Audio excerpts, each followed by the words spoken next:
எல்லா பிணியும் எந்தனை கண்டால் இல்லாதோட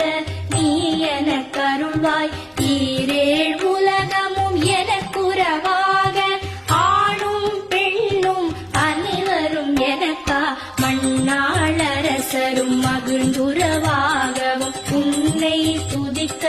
உன் திருநாமம் சரஹண பவனே சைலொளி பவனே திரிபுர பவனே திகழொளி பவனே பரிபுர பவனே பவமொழி பவனே அரிதிரு மருகா அமராபதியை காத்து தேவன்